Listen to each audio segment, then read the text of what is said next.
हुकूमत जून में अपना तीसरा बजट तहरीक इंसाफ की हुकूमत पेश करने जा रही है। जहां हुकूमत के सामने इस बजट की मंजूरी के लिए सियासी मुश्किलात हैं, वहीं इसे दीगर मुश्किलात का भी सामना करना पड़ रहा है। ज़राए के मुताबिक वफाकी वज़ीर ख़जाना शौकत तरीन ने स्पीकर कौमी असम्बली से आइंदा माली साल का सालाना बजट पेश करने के लिए मज़ीद जो है वो वक्त मांगा है। ज़रा ये दावा कर रहे हैं कि वज़ीर ख़जाना की बार बार की जो तब्दीली है और वज़ारत ख़जाना में अहम फ़ैसलों में आने वाले तातुल की वजह से वज़ारत ख़जाना जो है ये बजट की तैयारी मुकम्मल नहीं कर पाई है। जहाँ वज़ारत ख़जाना की तरफ से बजट में मुमकिन ताख़ीर हो सकती है, वहीं वफाकी हुकूमत ने बजट स्ट्रैटजी पेपर्स पे नज़रसानी का भी फैसला किया है। हुकूमत गौर कर रही है कि आने वाले बजट में तरक्याती अखराजात को मुंजमद करके तनख्वाहों में 15 से 20% इजाफा किया जाएगा, जिसका हतमी फैसला IMF के जवाब पर ही होगा। दूसरी तरफ अमरीकी सेनेट में पाकिस्तान और अफ़गानिस्तान के लिए मुआशी बिल भी एक मुतारिफ़ करवाया गया है। बिल के कानून बनने के बाद पब्लिक प्राइवेट पार्टनरशिप के ज़रिए खैबर पख्तूनख्वा और बलूचिस्तान के जो सरहदी इलाके हैं, यहाँ पर ड्यूटी फ्री एक्सपोर्ट जोन्स बनाए जाएंगे, जिससे पाकिस्तान टेक्सटाइल और टेक्सटाइल मसनूआत अमरीकी मंडी में ड्यूटी फ्री बरामद की जाएंगी। इन जोन्स में तमाम मामलात जो हैं वो पाकिस्तानी हुकूमत ही देखेगी। कितना प्रैक्टिकल है, क्या ये बिल वाकई मंजूर होगा या नहीं होगा, क्योंकि ये जो बिल है इस हवाले से बातें बड़े अरसे से सुनते आ रहे हैं, लेकिन ये कभी भी बिल मंजूर नहीं हुआ, इस पर काम नहीं हुआ।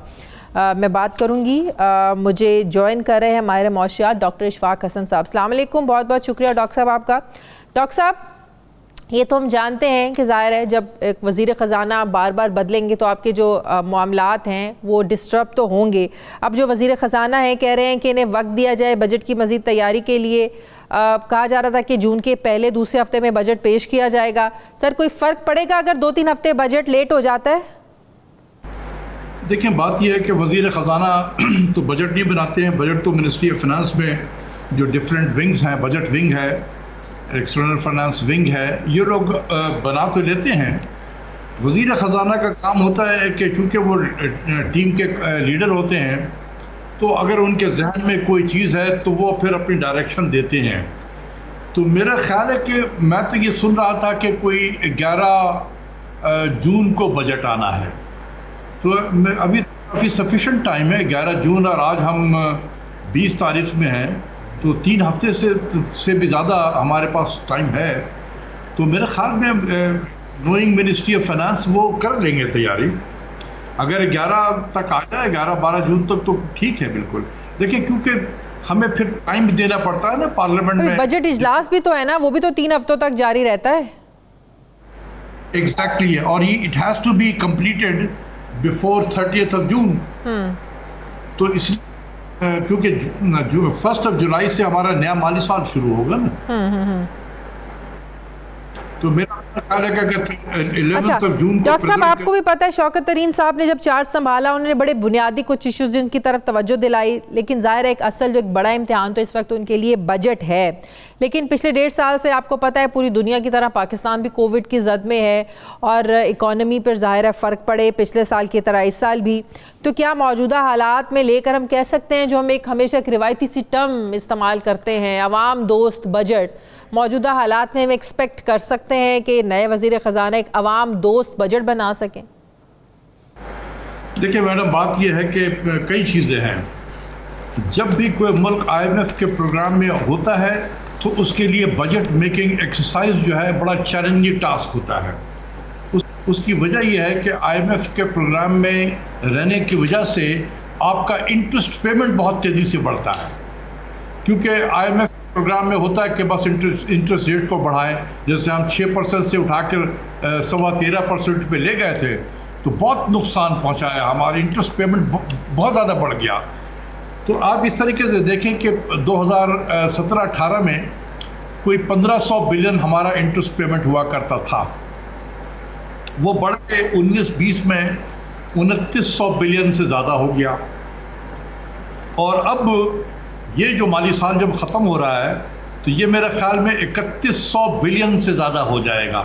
तो आप सोचिए कि पिछले 2 से 3 सालों में डबल हो गया इंटरेस्ट पेमेंट। हमारा रेवेन्यू तो नहीं डबल हुआ 2 से 3 साल में। तो फिर क्या हुआ कि जो आपके पास रेवेन्यू की कमी हो गई और अखराजात है।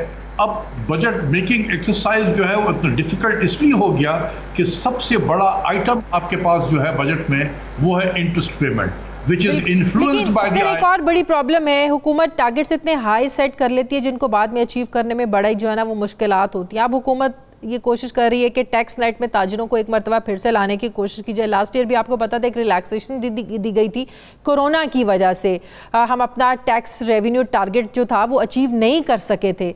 इस बार आपको लगता है कि अगर हुकूमत ये कोशिश करे कि ताजिरों को भी टैक्स नेट में लाया जाए, फिर आपके जो टैक्स रेवेन्यू के टारगेट जो आप सेट करेंगे वो हम अचीव करने में जो है ना वो कामयाब हो सकते हैं, आसान होगा? फिर देखिए मैडम, ये जैसे मैंने कहा कि एक तो IMF का प्लान, दूसरा है कि कोविड ने भी वाकई हमारे पेस ऑफ इकोनॉमिक एक्टिविटी जो है उसको काफ़ी स्लो कर दिया है। अगर मैं देखूं तो इस हुकूमत के 3 साल हो गए और इकोनॉमिक ग्रोथ जो है हमारा वो 1.5% है, जो कि आबादी के बढ़ने की रफ्तार से भी कम है।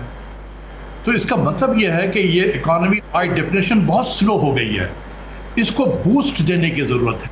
इसलिए बहुत ज़रूरी है, जैसे मैं बार बार कहता हूँ, हमें इंटरेस्ट रेट को कम करने की ज़रूरत है, ये स्टेट बैंक की तरफ से, और थोड़ा ये जो हमारे छोटे छोटे बिजनेसमैन हैं, जो बिजनेसेस हैं हमारे, इनके हाथ थामने की ज़रूरत है इस वक्त, ताकि ये थोड़ा सा आगे की तरफ चलें। तो इस वक्त अगर हमने टैक्स की बम्बार्डमेंट कर दी, जब बजट में काम बनने का तो कंसर्न होता है ना कि देखिए क्या महंगाई कम हुई है, कौन सी चीज़ सस्ती हुई है, कौन सी महंगा जो है ना वो चीज़ महंगी हुई है, तो क्या मौजूदा हालात में हुकूमत इन नंबर्स को कंट्रोल करने में, एक आम आदमी को रिलीफ देने में कामयाब हो सकेगी?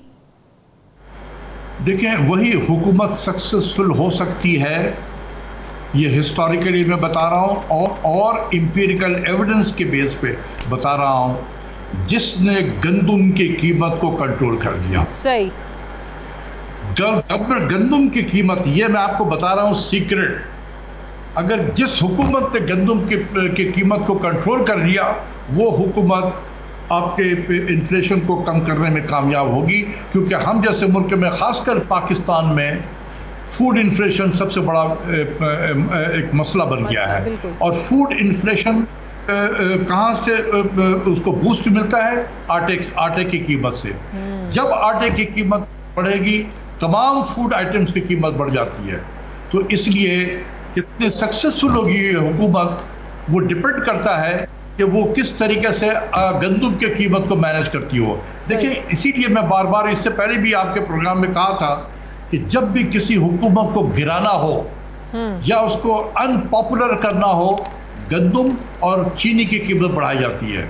अभी भी आप देख रहे हैं कि सोशल मीडिया पे 1970 का एक चल रहा है कि हम चीनी के चोरों को जो है नहीं छोड़ेंगे। वो उस वक्त भी ये इशू था।